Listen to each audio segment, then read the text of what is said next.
कल के दिन करेक्शन और आज वापस से तेजी कंटिन्यू कर दी क्यूपिड लिमिटेड ने। आखिर ये हुआ क्या है यहाँ पे? परसों हम लोगों ने लास्ट वीडियो लिया था, ठीक है, कल भी हम लोगों ने काफी सारे टॉपिक्स डिस्कस किए थे, बट कल शाम को 6 बजे के बाद मुझे टाइम नहीं मिल पाया, तो इस वजह से मैंने क्यूपिड लिमिटेड भी एक टॉपिक कल आपके साथ लेने वाला था, बट नहीं हो पाया वो। तो आज यहाँ पर समझते हैं क्या हुआ है। ऑल दो आपको एक सवाल यहाँ पर जरूर होगा कि भाई अब यहाँ पर करें तो क्या करें।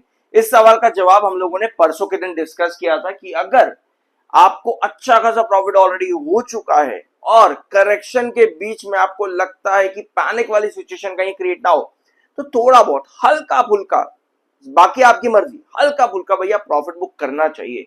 रीजंस उसके पीछे स्पेसिफिक ये हैं, आपका टेक्निकली बेयरिश है, दूसरा रीजन लॉन्ग टर्म एसएम 1 में, इसमें कोई बुराई नहीं होती कि आप थोड़ा बहुत प्रॉफिट बुक करते चलो बीच बीच के अंदर। बाकी अगर आपका विजन कुछ ज्यादा ही लॉन्ग टर्म का है तो ऑफ कोर्स भैया कंपनी का बिजनेस जैसे ग्रो करता है आप वहां पर एंट्री बना के रख सकते हो लॉन्ग टर्म के लिए, ठीक है, ये चीजें हैं। तो आज के दिन स्टॉक ने हाई लगा दिया 199.97, ऑलमोस्ट 200 रुपए आज स्टॉक ने वापस से अचीव कर दिया था बोनस और स्प्लिट के बाद में। तो ये बड़ी अचीवमेंट आज के दिन कंपनी की रही। आज एक बार फिर से ऑल टाइम हाई है। एक छोटा सा क्लिप परसों की वीडियो का, फिर हम आगे बढ़ेंगे। 7 ईएमए पर बार बार हिट करके आपका ब्रेकआउट बनना है, 7 ईएमए से थोड़ा सा दूर जा चुका है।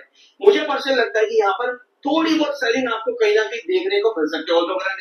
ऑलराइट, तो परसों के दिन हम लोगों ने डिस्कस किया था कि मुझे लगता है यहाँ पर थोड़ी बहुत सेलिंग देखने को मिल सकती है। इसके पीछे रीजन क्या था कि 7 ईएमए से काफी दूर निकल चुका था। ये परसों का वीडियो है, इसको थोड़ा सा और आगे सुनते हैं फिर हम आगे बढ़ेंगे। डाटा पे देखोगे तो आपको बाहर नजर आएंगे। और ये ना 1 आवर टाइम फ्रेम का चार्ट पैटर्न, आज स्टॉक ने 194 पे एक नया रिजेक्शन बना लिया। जिस तरह यहाँ पे 192 पर बनाया था ना, फिर बाद में गैप ओपनिंग की 7 ईएमए पर बेस बनाते हुए आज भी 7 ईएमए पर गिरा, वहां से बेस बनाते हुए वापस अपलिफ्ट हुआ। तो आज एक नया रिजेक्शन बनाया 194 का। और वही बात जो मैंने आपको शुरुआत में बताई कि आपके पास कैंडल का फॉर्मेशन अगर इस तरह से आ रहा है, ये इंडिकेट करता है बेयर सिंगल कैंडल, मतलब कि आपको थोड़ी बहुत प्रॉफिट बुकिंग यहाँ पर मिल रही है, सेलर मिल रहे हैं, तो आपको उसके साथ सेलर में जाना चाहिए। ऑलराइट, तो ये सब चीजें थी। इसके साथ में एक पॉइंट और नोट करने वाला है, 82.8 पर आपका एमएफआई था कल के दिन, परसों के दिन में, और 88.7 पर आपका आरसी था। दोनों टेक्निकल्स 80s के अंदर थे।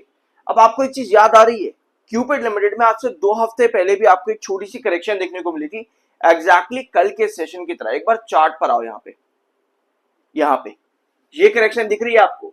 सिमिलर करेक्शन आपको दिखी थी लगभग 23-24 जून को, 23-24 जून को बिल्कुल ऐसी ही करेक्शन आपको दिखी थी जैसी कल के दिन आई है, ठीक है। इसने 7 ईएमए पर बेस लिया, वेरास कल की सेशन ने 7 ईएमए को कहीं ना कहीं अपलिफ्ट किया, और इस छोटी सी करेक्शन और इस वाली करेक्शन में भी आपके टेक्निकल्स पर बड़ा चेंज आया था। इस टाइम पर आपका टेक्निकल 90 और 90 पर आपका एमएफआई एंड आरएसआई था, लेकिन अगले ही सेशन की करेक्शन में आपके एमएफआई एंड आरएसआई 80s के अंदर आ गए। अब जो कल करेक्शन आई है उसने यहां पर क्या किया है कि आपका जो टेक्निकल है उसको वापस से कूल डाउन कर दिया है। ये था परसों आपका एमएफआई एंड आरएसआई, और ये है आपका नया एमएफआई एंड आरएसआई 75.6 और 86.8 पर आपका आरएसआई। दोनों टेक्निकल्स यहां पर कूल डाउन हुए एक सेशन के अंदर। अब ये वाला पॉइंट मैं आपको क्यों बता रहा हूं, अगर आप पहली बार आए हो तो जरूर आपके दिमाग में सवाल होगा, सब्सक्राइब जरूर कर देना, आई एम एनआईएसएम सर्टिफाइड। अब ध्यान से सुनो, किसी भी स्टॉक में बड़ी रैली बनती है, वो फर्दर और कितना ब्रेकआउट दे सकता है। एक तो होता है ऑप्टिमिज्म की भैया होल्ड करके रखो, आंखें बंद कर लो, बढ़िया प्रॉफिट देगा, यहां से 200 जाएगा, 400 जाएगा, 500 जाएगा, ये अंधाधुंध बात हो गई, ठीक है। अब किसी कंपनी ने ब्रेकआउट अगर दिया है, वो उस ब्रेकआउट को कितना कैरी कर सकता है वो उसके टेक्निकल्स पर डिपेंड करेगा कि कंटिन्यूस कितना भाग सकता है। अगर हल्की सी करेक्शन पे भी उसके टेक्निकल्स थोड़ा सा कूल डाउन हो जाए, दैट मींस कि वो मोमेंटम और बनाना चाहता है स्टॉक, ठीक है, वो मोमेंटम और बनाना चाहता है। यही चीज आपके बीएससी लिमिटेड में कई बार हुई है। अगर आप चैनल पर रेगुलर तो आपको ये पॉइंट मालूम होगा, बीएससी के साथ भी ऐसे ही हुआ था जब बीएससी में रीसेंट रैली बनी थी अप्रैल से लेकर के लगभग मई के महीने तक की। ऑलराइट, ये सभी चीजें यहाँ पर क्लियर है। अभी भी लॉन्ग टर्म एसएम 1 में इसका पूरा क्राइटेरिया मैंने आपको पिछले वीडियो में बता दिया था, जाकर के देख सकते हो। बायर इस समय 1,05,09,680 बायर है, 16 लाख इस समय सेलर है, तो बायर क्वांटिटी बहुत ज्यादा है। और कंपनी ने अपडेट दी थी परसों के दिन ही, 150 करोड़ का कंपनी रेवेन्यू लेकर के आएगी पहले ही क्वार्टर में, जो कि कंपनी के ग्रोथ को और बढ़ा देता है। जो कंपनी का पिछले मार्च में ग्रोथ था कितना, 116%। तो अगर कंपनी 150 करोड़ का रेवेन्यू जो कंपनी बता रही है कि हम इतना रेवेन्यू एक्सपेक्टेड देंगे, तो ऐसे में एनुअल बेसिस पर कंपनी का ग्रोथ जो है 116% के ऊपर चला जाता है। जो कि एक्चुअली में एक बहुत बढ़िया ग्रोथ है, स्ट्रॉन्ग ग्रोथ है।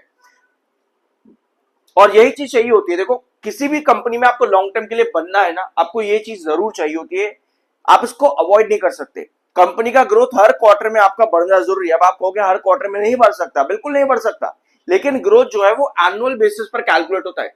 क्यूपिड लिमिटेड ने जो रिटर्न्स दिए हैं वो इन्हीं रीजंस की वजह से दिए हैं कि कंपनी का बिजनेस एक्सपांड हुआ है, ग्रोथ परसेंटेज हर साल के कंपैरिजन पर। और यही चीज आपको आने वाले क्वार्टर में भी चाहिए होगी अगर आप इस कंपनी पे लॉन्ग टर्म के लिए जाना चाहते हो। ऑल्दो कंपनी ने अपने फाइनेंशियल ईयर 27 की एक्सपेक्टेशन भी बताई थी कि पूरे फाइनेंशियल ईयर 27 के अंदर कंपनी का रिवेन्यू 660 करोड़ पर रहेगा, जो कि फाइनेंशियल ईयर 26 के कंपैरिजन में काफी वीक है। ऑलराइट, क्वार्टरली रिजल्ट का जो कंपनी ने एक्सपेक्टेशन बताया वो अच्छा है, बट फाइनेंशियल ईयर का जो एक्सपेक्टेशन है वो काफी ज्यादा वीक है। ठीक है, सो अब आते हैं वापस से आपके चार्ट पर। आज के दिन क्या यहां पर पोजीशन चल रही है आपकी कि आज भी क्यूपिड लिमिटेड में सेलिंग है। जैसे ही 197.97 पर स्टॉक आता है आपके पास सेलर आज के दिन फिर से एक्टिव है। कल के दिन आप 7 EMA के नीचे क्रॉस हुए थे। हर बार आपको दिखेगा कि 7 EMA के नीचे आप क्रॉस होते हो बार बार, लेकिन अगले ही सेशन में 7 EMA पर बेस बना करके आप फिर से ऊपर की तरफ उठ जाते हो। इस समय आपका 7 EMA 197 रुपीज के पास में, यानी कि 197 अल्टीमेटली मेरा सबसे क्रूशियल बेस हो जाता है, क्योंकि भैया इसके नीचे की गिरावट आपको अगर मिलती है तो आपको वहां पे एसएल रखना चाहिए 191 की तरफ। एसएल यहां पर आपको रखना चाहिए अगर आप शॉर्ट टर्म के लिए आए। बाकी लॉन्ग टर्म के लिए आओ तो कंपनी का बिजनेस ही आपके लिए जो है सबसे ऊपर है, आपको उसी के ऊपर काम करना चाहिए। शॉर्ट टर्म वॉलेटिलिटी में आज के दिन थोड़ी बहुत सेलिंग आपको यहाँ पर चार्ट पर नजर आ रही है। 197 पर आपका क्रूशियल बेस है जो कि 7 EMA भी है, और 7 EMA पर अगर हिट होता है वहां से वापस से बुलिश चार्ट बनता है तो आपको अगले वीक में फिर से 200 की तरफ जाता देखने को मिलेगा। 191 शॉर्ट टर्म वालों के लिए आपका एसएल होना चाहिए। तो ये थी क्यूपिड लिमिटेड से रिलेटेड वीडियो। कुछ नया जानने को मिला हो सब्सक्राइब करते जाना और चैनल पर बाकी की वीडियोस देखना मत भूलना। मिलता अगले वीडियो में।